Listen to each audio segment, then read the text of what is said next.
नमस्कार दोस्तों, स्वागत है आपका लर्न इंग्लिश इजीली चैनल में। दोस्तों, जैसा कि आप जानते हैं, इंग्लिश के ग्रामर की तैयारी हम इसमें कर रहे हैं और अभी तक हमने इंग्लिश ग्रामर के मैक्सिमम चैप्टर कंप्लीट कर लिए हैं, बेसिक ग्रामर के।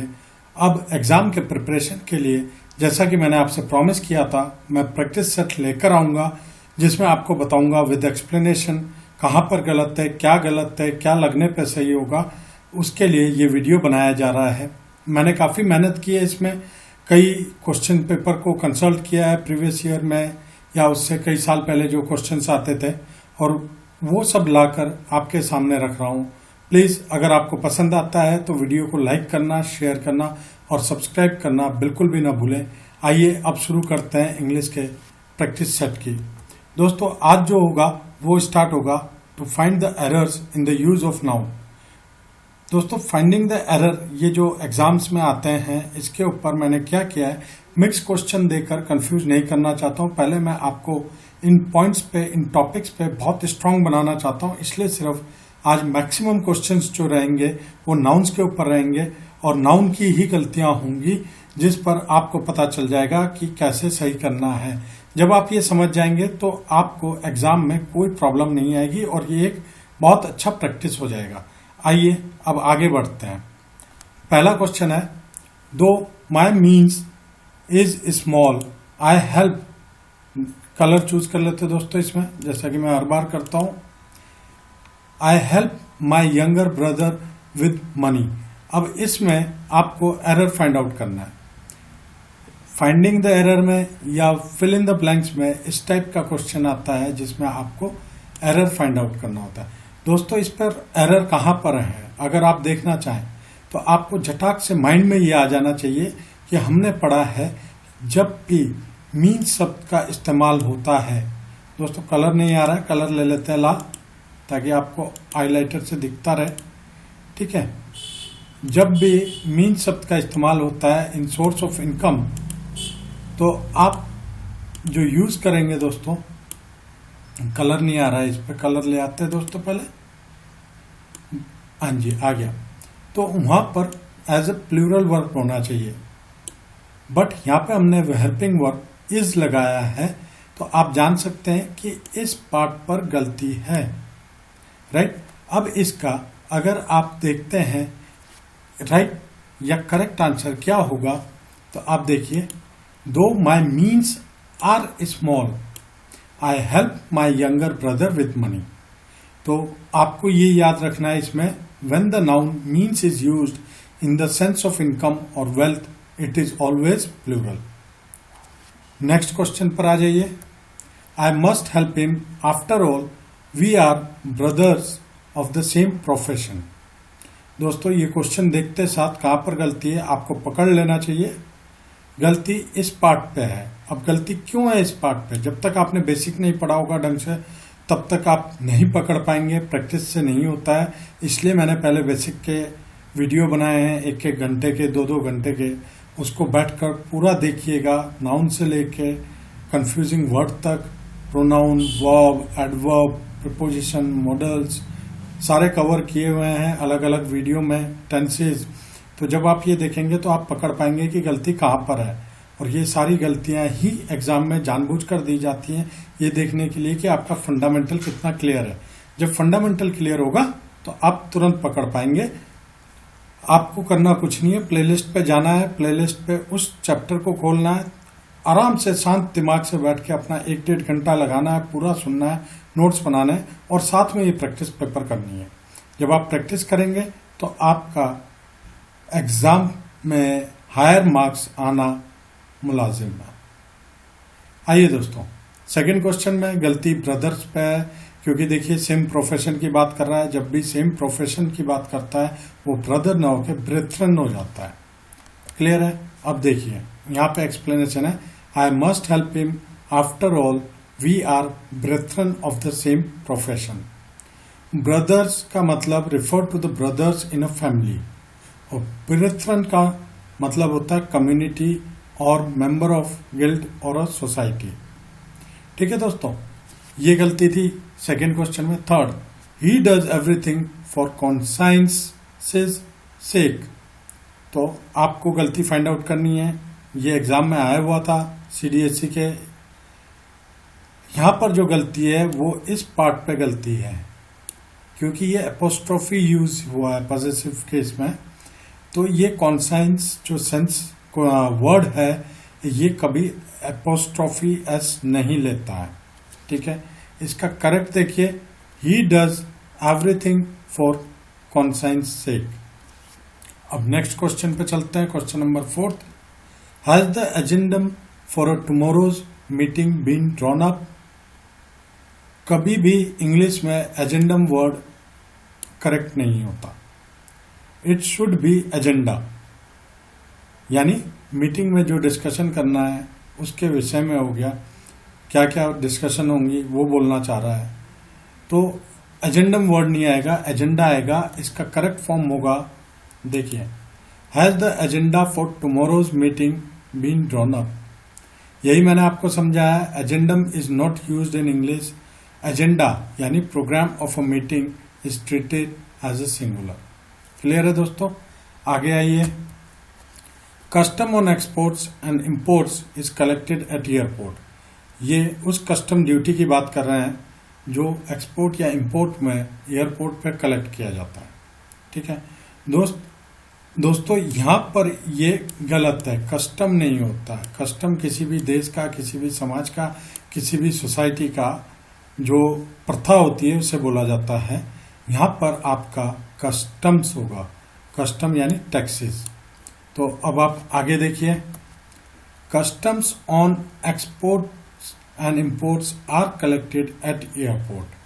कस्टम्स आएगा और आर आएगा, क्योंकि कस्टम्स जो टैक्सेस हैं उन्हें प्लूरल के रूप में देखा जाता है एक्सपोर्ट और इंपोर्ट के केस में, ये कलेक्ट किया जाता है। क्लियर है अभी आपको यहाँ तक? अब आइए नेक्स्ट क्वेश्चन पे, question number 6, the old lady who was crushed to death by a speeding truck was walking in the centre of the road. अब आपको देख के फाइंड आउट करना है कि एरर किस पार्ट पे है, किस चीज पे एरर है। तो दोस्तों मैं आपको बता देता हूं, अगर आप गैस कर चुके हैं तो कमेंट में बता दीजिएगा। ठीक है, एरर सेंटर में है, सेंटर नहीं आएगा। सेंटर तो बिल्कुल बीच का पॉइंट होता है। अब किसने वहां पर जाकर नापा है कि वो रोड का बिल्कुल बीच पार्ट था। ठीक है, इसकी जगह ऐसे सेंटेंसेस में यूज होता है मिडल, MIDDLE। अब देखिए, the old lady who was crushed to death by a speeding truck was walking in the middle of the road. Right? अब आ जाइए क्वेश्चन नंबर 7 में दोस्तों, good night, how do you do.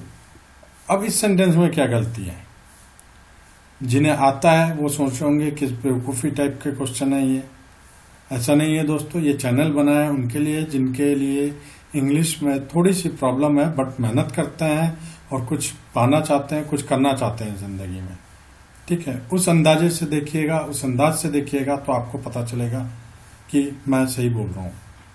How do you do मतलब वो inquiry कर रहा है, और normally inquiry how do you do कब बोलते हैं? जब हम किसी से मिलते हैं। ठीक है, और गुड नाइट कब बोलते हैं या गुड बाय कब बोलते हैं? जब हम किसी से बिछड़ रहे होते हैं। तो ये सेंटेंस दर्शा रहा है कि कोई किसी से मिल रहा है और उसे रात्रि के वक्त में मिल रहा है और फिर वो गुड नाइट बोल रहा है। तो कहीं ना कहीं इस सेंटेंस में गलती है। वो गलती आपकी यहाँ पर है, इस पार्ट पे गलती है। क्यों? क्योंकि good night is a parting salutation. ठीक है, ये होगा गुड इवनिंग। चाहे आप रात्रि 11:55 तक मिलें तो आप गुड इवनिंग ही बोलेंगे। How do you do.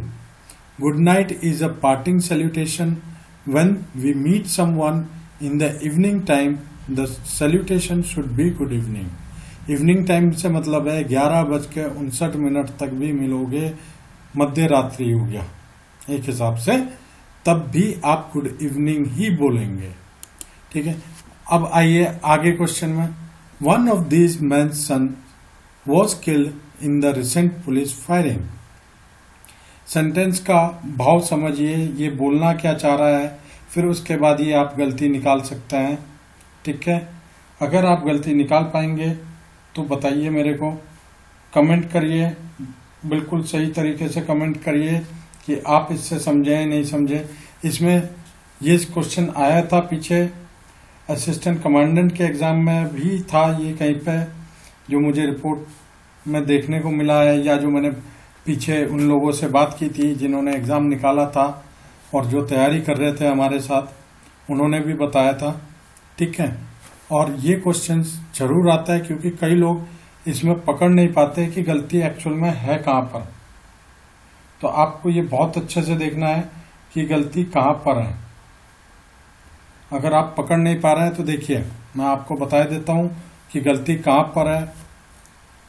One of these man sons बोल रहा है, ये बोलना चाह रहा है इन आदमियों का एक पुत्र। तो सेंटेंस बनेगा one of the sons of these man. These man बोल रहे हो तो ये एपोस्ट्रोफी एस भी नहीं आएगा आपका। वन ऑफ द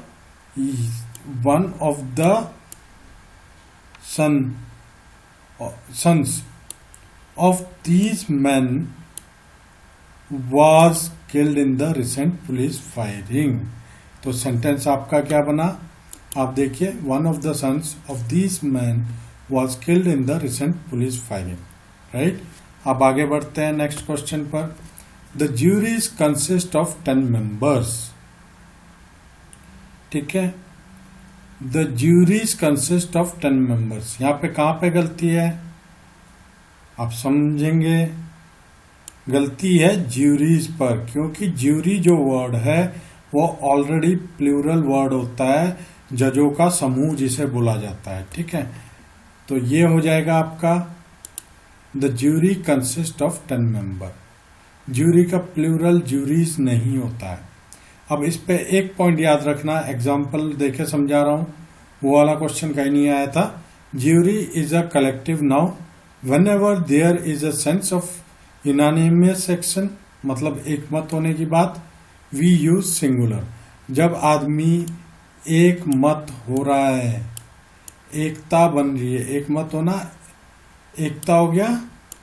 ठीक है, तो इसमें आपका सिंगुलर लिख लीजिए, वैसे वीडियो में दे रखा है ना, उनके वीडियो में सिंगुलर हेल्पिंग वर्ब आएगा या वर्ब आएगा। और जब डिवीजन की बात होगी, ज्यूरी को यानी कलेक्टिव नाउन था उसको तोड़ने की बात हो रही है, डिवीजन, तो हर एक को एक एक करके माना जा रहा है, दर्शाया जा रहा है, तो वहां पर प्लूरल आएगा। ये डिफरेंस प्लीज नोट कर लीजिएगा, आपके काम आने वाला है। देखिए, but when it is used in the sense of separation यानी डिवीजन हो गया, we use plural verb with it. आगे आइए, एग्जाम्पल 10 और 11 मैंने एक साथ लिखा है ताकि आपको समझ में आ जाए। The jury was divided in its opinion. गलती कहां पर है, वॉज में। ये होना चाहिए the jury were divided in its opinion, क्योंकि डिवाइड हो रहा है, सेपरेशन हो रहा है, अलग अलग मत आ रही है, तो यहाँ पे आप प्लूरल का इस्तेमाल करेंगे। पिछले स्लाइड में दिखाया मैंने आपको। नेक्स्ट क्वेश्चन देखिए, the jury were unanimous on the issue. एकता की बात आ रही है ये। ठीक है, तो यहाँ पे वर नहीं आएगा, सिंगुलर यूज होगा, विच इज वॉज। इसका आंसर देखते हैं, क्लियर है। The jury were divided in their opinion, the jury was unanimous on the issue. The same thing मैंने लिख के समझाया है। The jury consist of 10 members. Jury is a collective noun whenever there is sense of unanimous action, we use singular verb with it, but when it is used in the sense of separation, we use plural verb with it. Now next question number 12, my father is in the teaching line। अब यहाँ पर कहाँ पर गलती है, आपकी गलती है जी, एरर फाइंड आउट करा ना, लाइन में। लाइन नहीं होता है, my father is in the teaching profession होता है। क्लियर है यहां तक आपको? आ जाइए, teaching line is a slang word, right.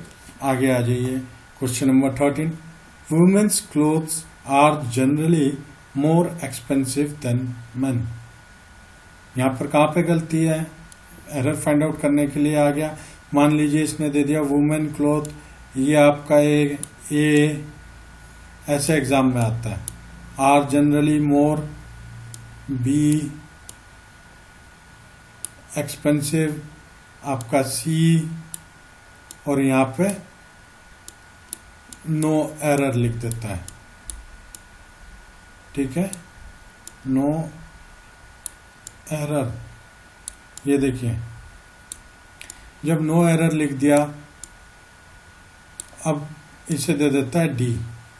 इस टाइप से क्वेश्चन आते हैं फाइंडिंग द एरर में, चाहे वो एसएससी में हो या आपके आरआरबी रेलवे रिक्रूटमेंट बोर्ड के हो, चाहे वो असिस्टेंट कमांडेंट हो, एनडीए हो, सीडीएस हो, ये उसमें आपको बहुत काम आएगा।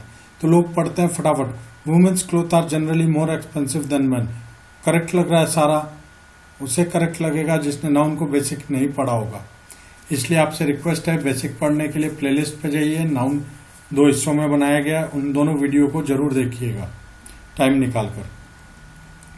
तो लोग इसे करेक्ट करके आ जाते हैं, नो एरर, और मार्क्स कट जाते हैं। इस पे गलती है दोस्तों। गलती कहाँ पर है? इस पार्ट पे है, सी में गलती थी। Women's clothes are generally more expensive than men's. यहाँ पे एपोस्ट्रोफी एस यूज हुआ है, औरतों के कपड़े, देन मेंस तो आदमियों के कपड़े। एपोस्ट्रोफी एस आएगा, ये नोट कर लीजिए। ये देखिए अब ये क्वेश्चन करेक्ट हो गया, स्टेटमेंट या सेंटेंस करेक्ट हो गया। क्लियर है?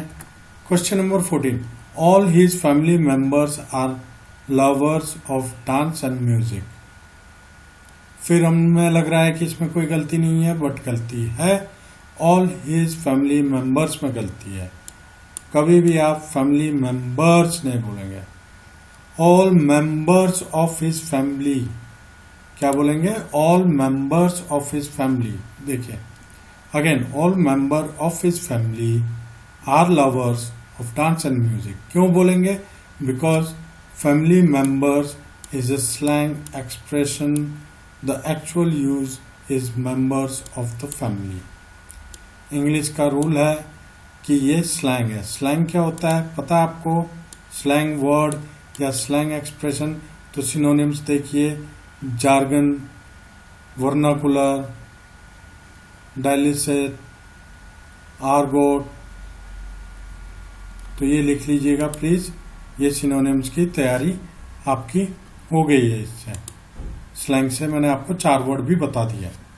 आगे आ जाइए और समझते हैं आगे। ठीक है, ये देखिए question number 15, his hat was blown of by strong air. यहां पर कहाँ गलती है? यहां पर गलती है आपका स्ट्रॉन्ग एयर में। क्यों?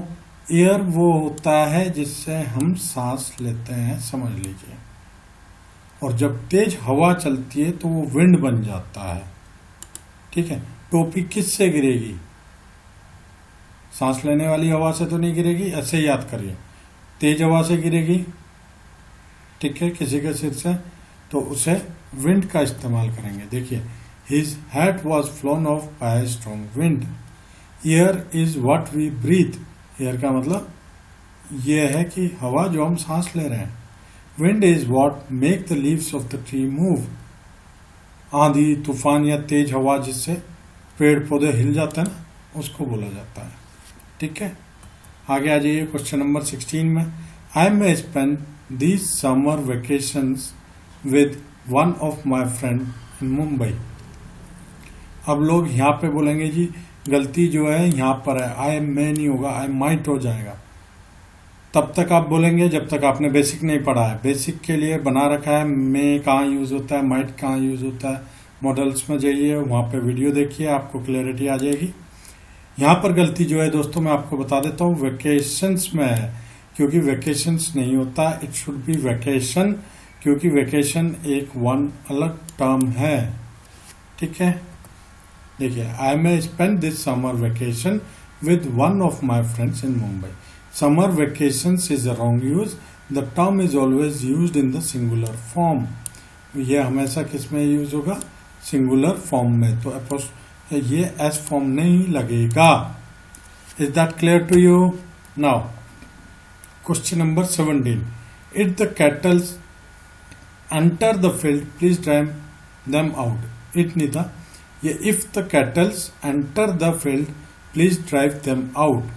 अब देखिए कैटल में गलती है, कैटल भी कलेक्टिव नाउन है, एस वाला फॉर्म नहीं आएगा। गाय या भैंस के झुंडों को आप कैटल बोलते हैं, वो ऑलरेडी झुंडों को आप कैटल बोल रहे हैं, तो झुंडों का प्लूरल क्या होगा? ठीक है, ये गलती है यहाँ पर। If the cattle enter the field please drive them out, ये आएगा आपका। Now my cousin sister is a lecturer in Dayal Singh college. यहाँ पर गलती आपकी सिस्टर पर है, क्योंकि कजन के बाद कभी भी सिस्टर या ब्रदर नहीं लिखा जाता। ये पॉइंट आप नोट कर लीजिएगा, ये पॉइंट बड़ा इम्पोर्टेंट होता है क्लरिकल एग्जाम में, या आप जो डायरेक्ट हवलदार की एंट्री होती है आर्मी में या बीएसएफ में, उनमें इस टाइप के क्वेश्चंस भी आते हैं। क्लियर है? आगे आ जाइए। My cousin is a lecturer in Dayal Singh college, वही चीज था, देखिए हमने कजन सिस्टर हटा दिया, we have removed it. Now this sentence is correct. Cousin brother और cousin sister is again a slang use, right. Question number 19, Joseph was granted freeship by the principal. Freeship फिर slang word है, freeship नहीं होता, free scholarship होता है। Principal प्रधानाचार्य जी क्या देंगे? स्कॉलरशिप देंगे। ठीक है, आप देखिए स्कॉलरशिप बोलिए या स्टूडेंटशिप बोलिए। Joseph was granted free studentship oblique scholarship by the principal. Freeship is a slang expression, the actual use is free studentship, right. आगे आइए। The magistrate has passed order for his release. अब इसमें कहाँ पर गलती है? आपको तो सही लग रहा होगा, मैजिस्ट्रेट ने, सिंगल है जी, हैज लग रहा है, पास्ट उसमें बता रहा है, पास्ट का ऑर्डर जो पिछले उसमें दिया है उसने। ठीक है, प्रेजेंट परफेक्ट बोल दीजिए। प्रेजेंट परफेक्ट हुआ नहीं, present indefinite. Has passed order for his release, तो गलती कहाँ पर है? लोग कंफ्यूज होते हैं। आप ये देखिए, ये गलती आपकी ऑर्डर पे है, ऑर्डर्स हो जाएगा, ये आपका आंसर बन जाएगा। The magistrate has passed orders for his release. Now question number 21, there is no place for you on this bench. No place, ये सेंटेंस गलत है। कहां पर? नो प्लेस पे। क्लियर है? आपने पढ़ा था प्लेस के ऊपर, हमने नाउन में डिस्कशन किया हुआ है। प्लीज अगर वीडियो नहीं देखा है तो आप एक बार वीडियो देख लीजिएगा।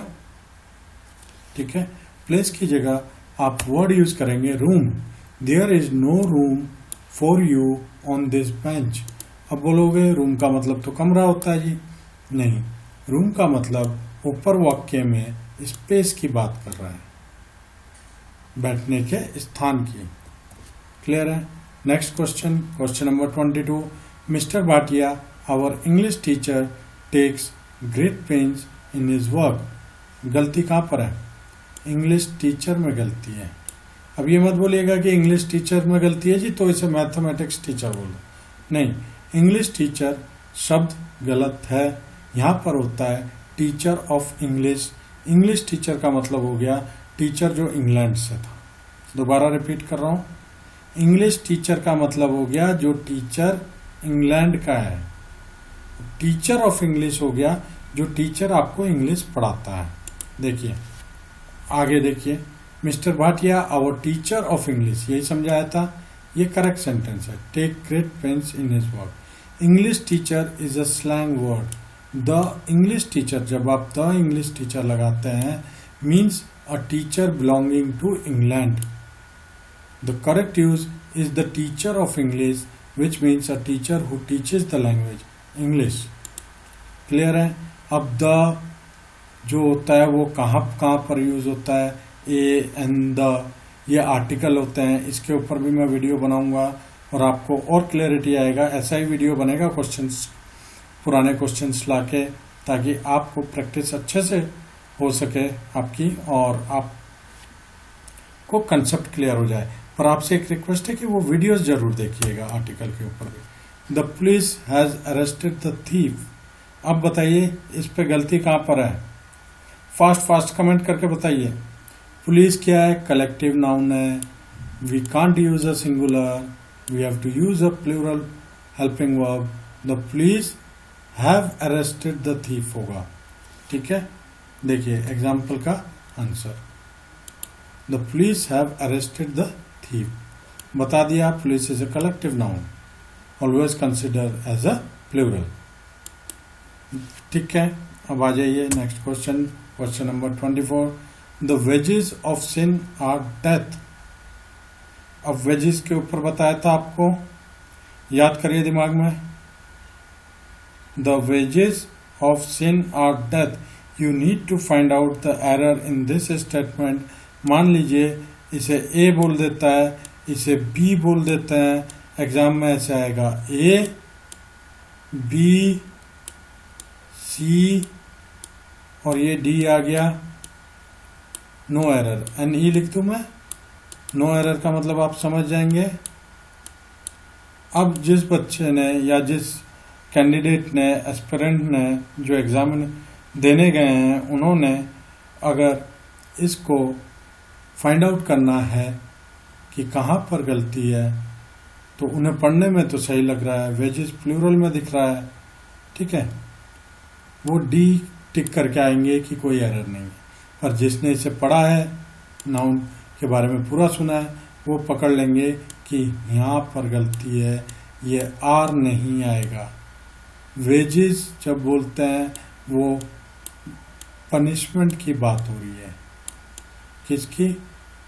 पनिशमेंट, सजा,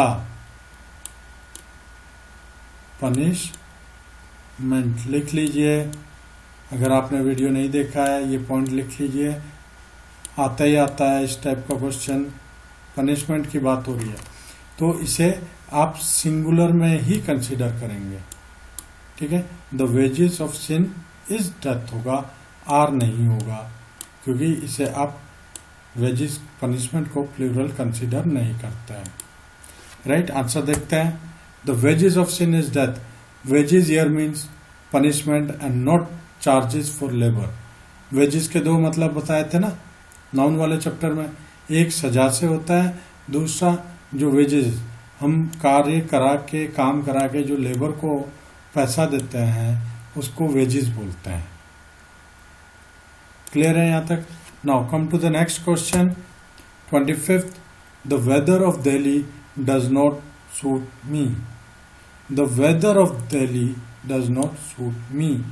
अब बताइए इस पे कहाँ पे गलती है? गलती सीधा वेदर में है। क्या आएगा? हमने आपको पहले बताया था वेदर और क्लाइमेट के बीच में अंतर, प्लीज उसको कंसल्ट करिए प्रोनाउन में, नाउन में सॉरी। इसका हो जाएगा the climate of Delhi does not suit me. Clear? Next question, credit this sum in my name. गलती यहाँ पर है, एरर यहाँ पर है। आपका ये आएगा credit this sum in my account. नाम में पैसा थोड़ी ना डाला जाता है, पैसा तो अकाउंट नंबर पे डाला जाता है। In my name is a slang expression. Slang का मतलब बता चुका हूं। The correct use is to my account. Question number 27। We should always be true to our words. We should always be true to our words. गलती बताइए कहां पर है? इस सेंटेंस का मतलब समझिए। ये बोलना चाहता है we should always be true to our promise. मतलब जो हम वर्ड्स बोलना चाह रहा है वो प्रॉमिस की बात करना चाह रहा है, और यहाँ पर वर्ड्स नहीं आएगा, ये गलत है। यहाँ पर आपका एस हट जाएगा, सिंपल रहेगा word. We should always be true to our word. अब देखिए वर्ड और वर्ड्स में क्या फर्क है। Word in the above sentence means promise, वादा। Words means words in a language. we must be true to our word means we must honor our promise.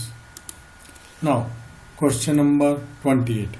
I have learned these poetries by memory. ठीक है, again poetry's word गलत है. It should be poetry. POETRY.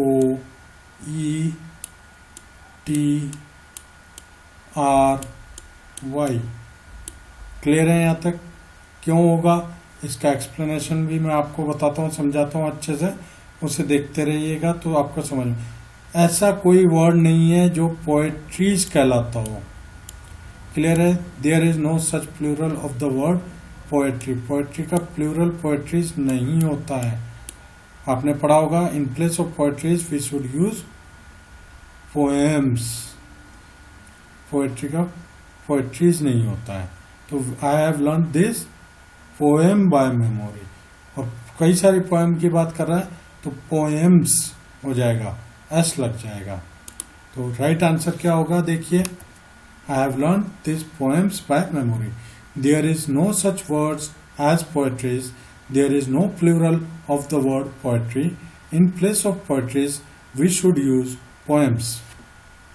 आगे आ जाइए question number 29. Such phenomena has never been seen before. Such phenomena has never been seen before. अब मान लीजिए ये A पार्ट है जी, has never been. ये B पार्ट है, ऐसे आता है ना एग्जाम में. ये सी पार्ट है और डी पार्ट आपका ये है. यहाँ पे लिखा होगा नो एरर. अब जिन्हें बेसिक नहीं पता वो पक्का गलती करेंगे और सिर्फ प्रैक्टिस से कुछ नहीं होगा. बार बार रिपीट कर रहा हूँ, पहले बेसिक के सारे वीडियो देख लीजिए, नोट्स बना लीजिए, पढ़ लीजिए. ज़्यादा 15-16 वीडियो होंगी. 15-16 घंटे का काम हो गया. उसको रिवाइज करना अगेन 15-16 घंटे का काम हो गया.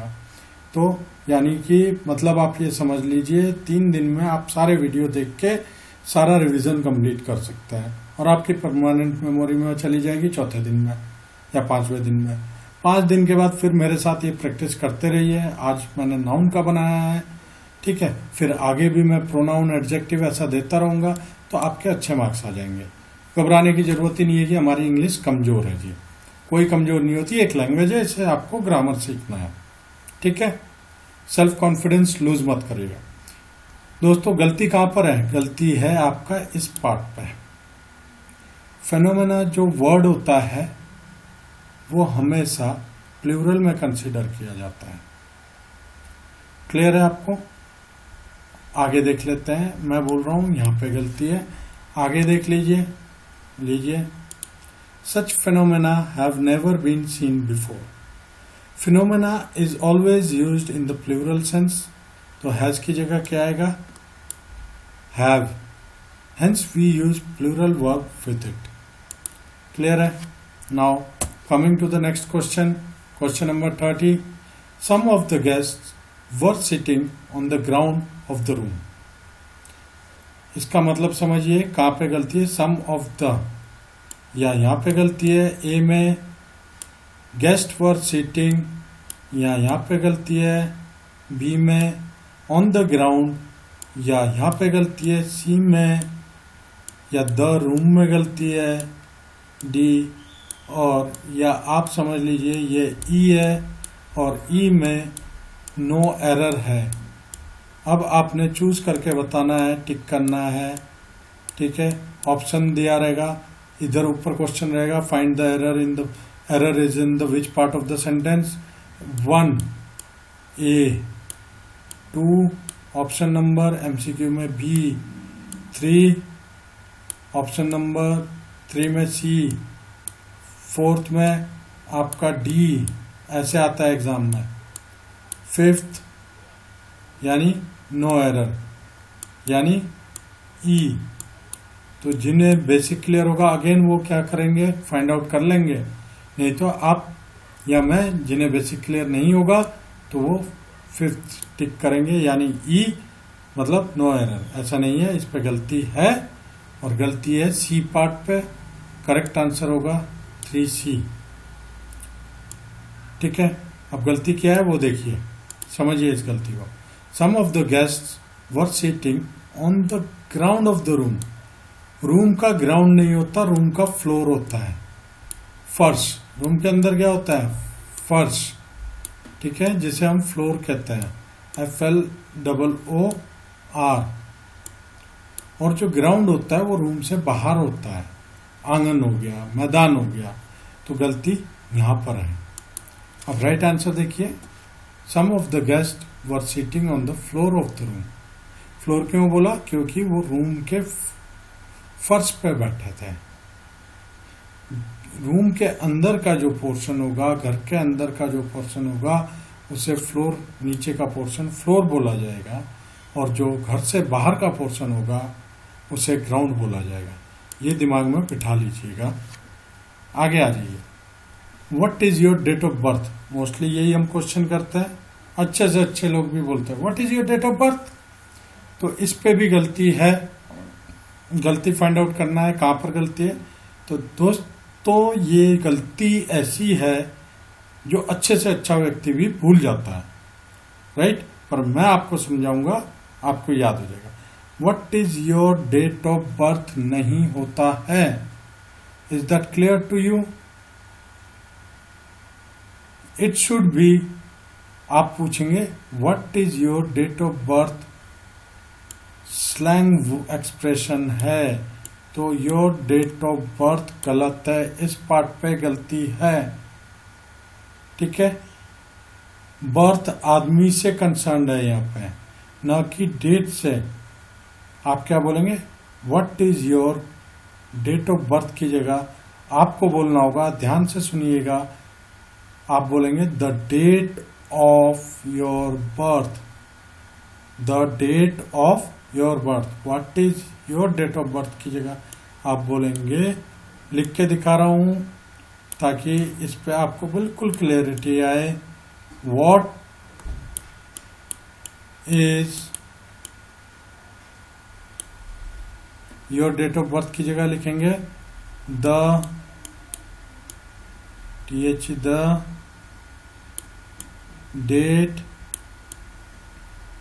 डेट ऑफ योर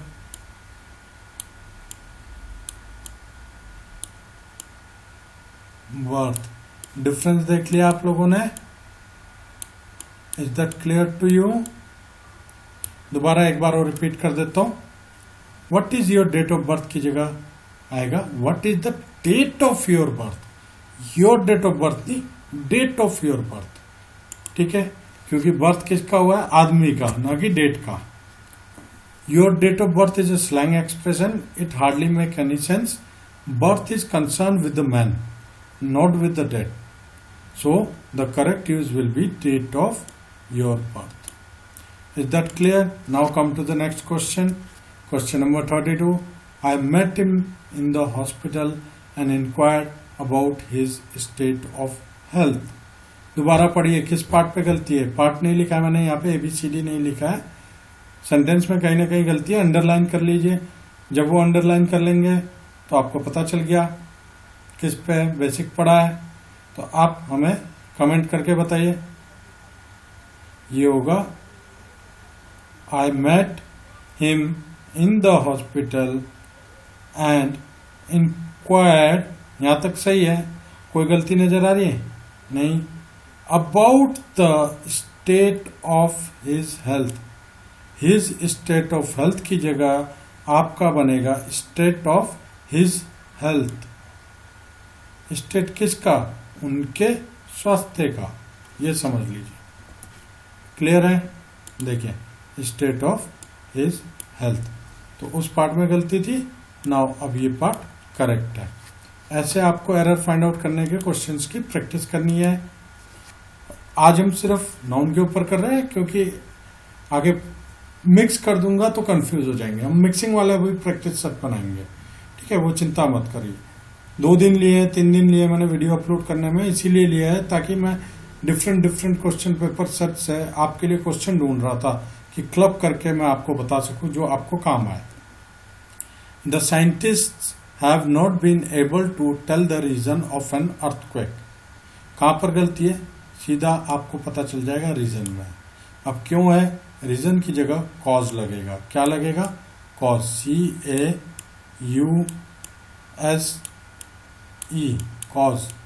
रीजन और कॉज में डिफरेंस आपको आना चाहिए।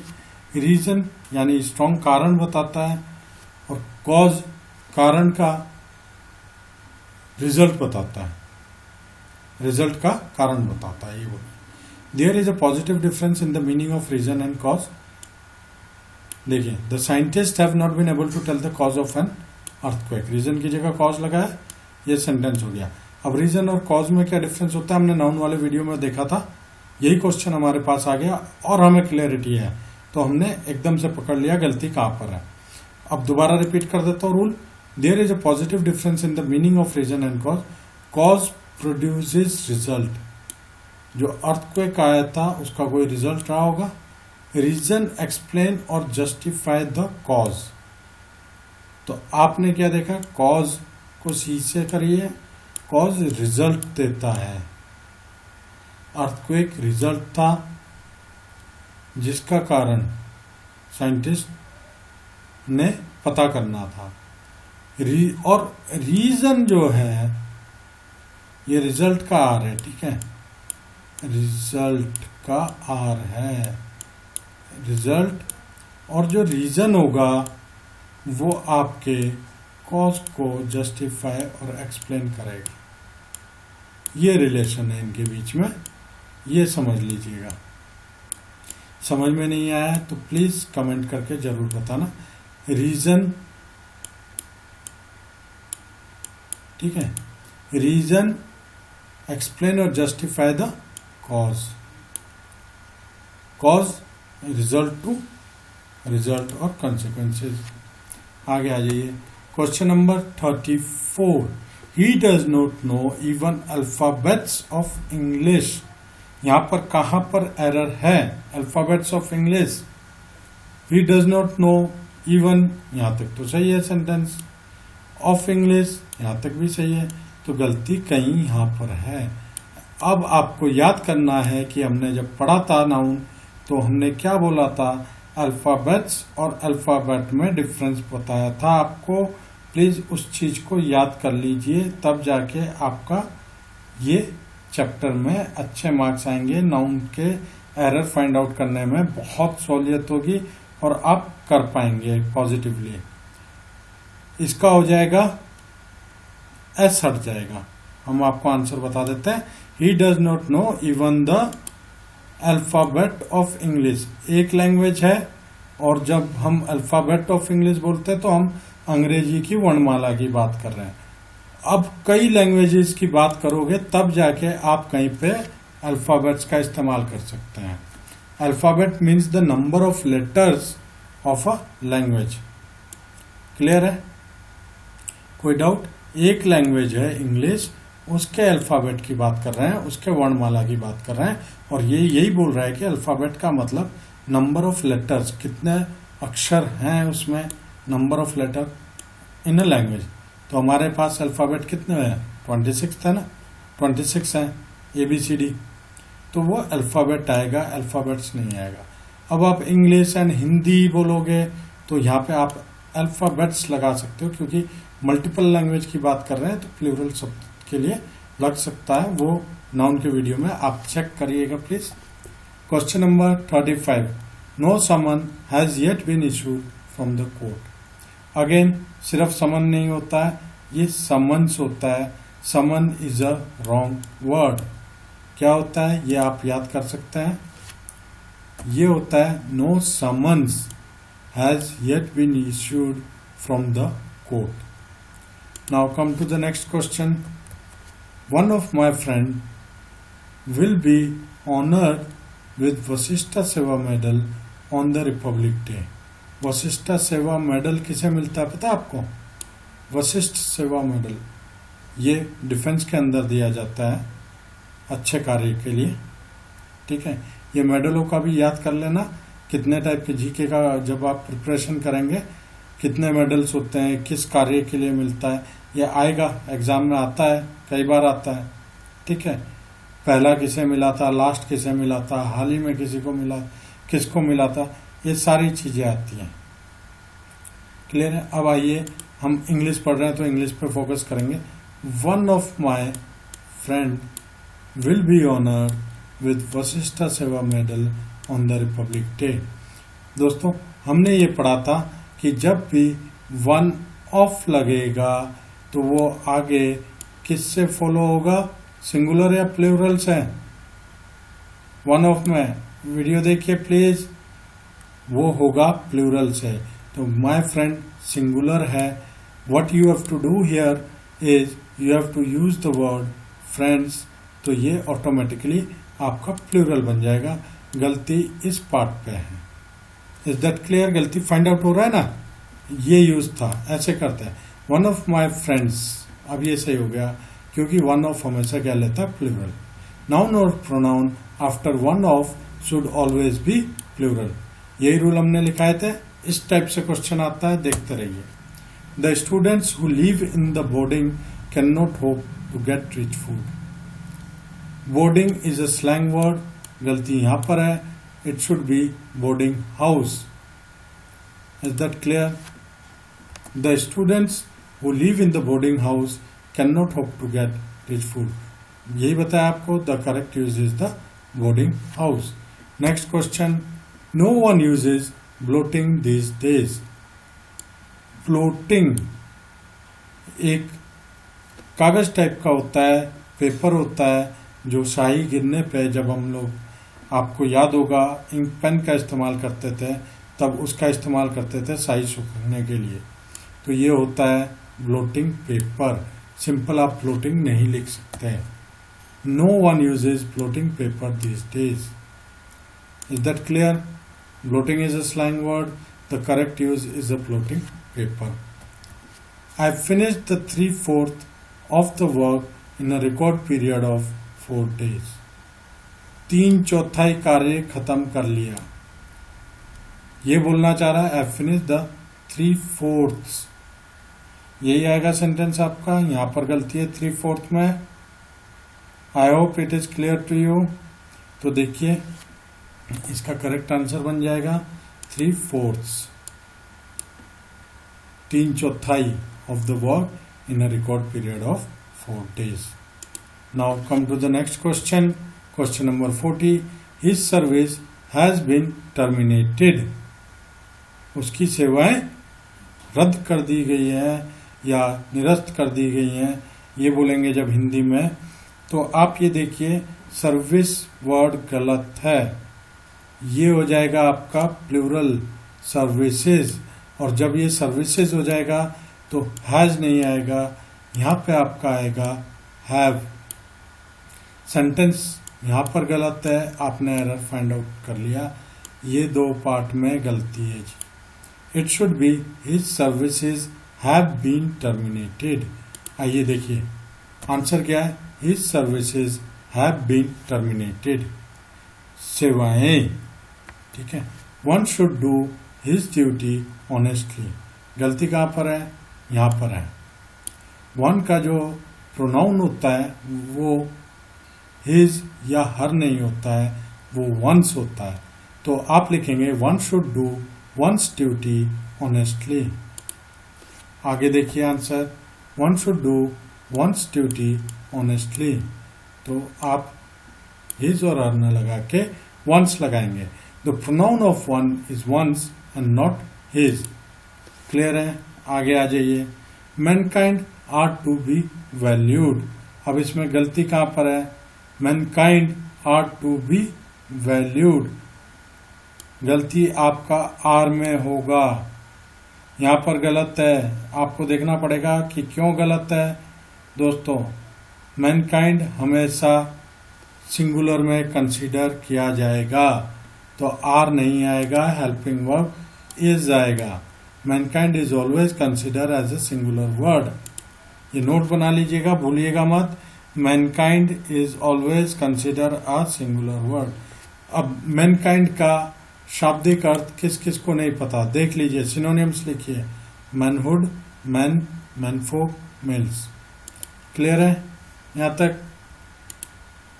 सिनोनिम्स लिख लिया होगा अभी आपने।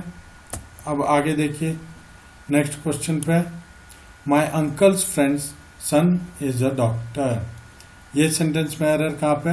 अंकल्स फ्रेंड्स, यहाँ पर गलती है, डबल पॉजेसिव यूज हुआ है और सेंटेंस में डबल पॉजेसिव अवॉइड करिएगा क्योंकि वो करेक्ट नहीं माना जाता ग्रामर में। The son of my uncle's friend is a doctor, the use of double possessive should be avoided. यही चीज मैं आपको बोल रहा था। आगे आइए question number 44। In the absence of a positive witness the murder case could not be established against him. Positive witness कोई वर्ड नहीं होगा, it should be positive evidence. क्या होगा? Evidence, EVIDENCE,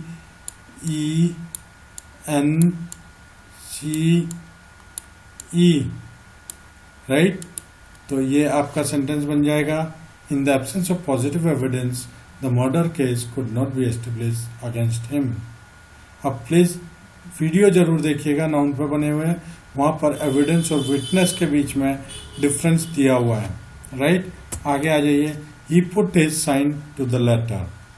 to the letter सही है, इस पे लोग बोलते हैं गलती यहाँ पर है, ऐसा नहीं है। प्लीज नोट करिए, to the letter is not correct, incorrect, it's correct. गलती आपकी है साइन में। Sign again a wrong word जो यूज हो रहा है, यहाँ पर पूरा सिग्नेचर आना चाहिए।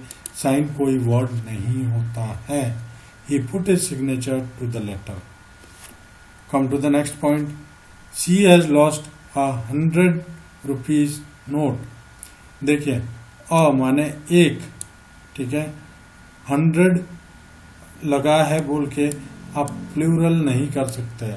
100 रुपी नोट, एक नोट 100 रुपए का, तो रुपीज नहीं होगा, 100 रुपी नोट होगा। क्लियर है यहाँ तक? क्वेश्चन नंबर 46 का answer, she has lost a 100 rupee note, right. यहाँ पे गलती थी। नाउ 100 रुपीज पे गलती थी, इसे रुपीज न लिख के रुपी लिखेंगे क्योंकि ये एक नोट की बात कर रहा है, 100 रुपए की, कई सारे नोट की बात नहीं कर रहा है, इसलिए प्लूरल नहीं आएगा। Come to the next point. I want to know what are the contents of the letter। contents word गलत है, यहाँ पे सिर्फ कंटेंट आएगा, ठीक है। contents का मतलब और कंटेंट का मतलब हमने वीडियो में दे रखा है, भली बात ही टेबुलर फॉर्मेट में देख लीजिएगा। यहाँ पर मैं आपको बता देता हूँ कंटेंट्स में गलती है क्योंकि कंटेंट्स माने किसी चीज में क्या क्या क्या क्या है, सामान का होना होता है। यहाँ पे सिर्फ आपका आएगा कंटेंट ऑफ द लेटर। ये देखिए ये करेक्ट हो गया, कंटेंट ऑफ द लेटर। दोस्तों आज हमने कितने क्वेश्चन किए? 47 क्वेश्चन की तैयारी हो गई आपकी। तो मुझे उम्मीद है प्रोनाउन का भी जब मैं वीडियो बनाऊंगा तो आपको बहुत अच्छे से तैयारी हो जाएगी। ये अभी हमने नाउन के ऊपर बनाया था, ठीक है। किस टाइप के एरर आते हैं ये फिल इन द ब्लैंक्स में भी आ सकते हैं। जब आपका बेस क्लियर होगा, इस टाइप की प्रैक्टिस करेंगे तो डेफिनेटली आपका नंबर अच्छे आएंगे क्योंकि आपको सारा आता हुआ होगा। दोस्तों आपसे एक ही रिक्वेस्ट है कि अगर आप ये चैनल देख रहे हैं और वीडियो आपको अच्छा लग रहा है तो प्लीज देखिए, पढ़िए, समझिए, रिवीजन करिए वीडियो देख देख के। किसी की कोई प्रॉब्लम है तो कमेंट में पूछ सकता है, अगर ज्यादा समस्या होगी तो वो मुझे मेल करके भी पूछ सकता है, कमेंट करने में शर्म आएगा। आप मेरा मेल कर सकते हैं spdsharma2020@gmail.com, इस पर कर सकते हैं। और दोस्तों अगर ये वीडियो आपको पसंद आया है तो मेरी आपसे रिक्वेस्ट है, please like, share and subscribe learn English easily channel. आज के लिए इतना ही। आप प्रैक्टिस करिए, आपका दिन शुभ हो और आपके एग्जाम की अच्छी तैयारी हो, यही मेरी शुभकामनाएं हैं। फिर मिलते हैं नेक्स्ट वीडियो में। मैं चला आपके लिए क्वेश्चन सेट से क्वेश्चन ढूंढने के लिए ताकि आपकी तैयारी बहुत अच्छी हो सके। धन्यवाद दोस्तों।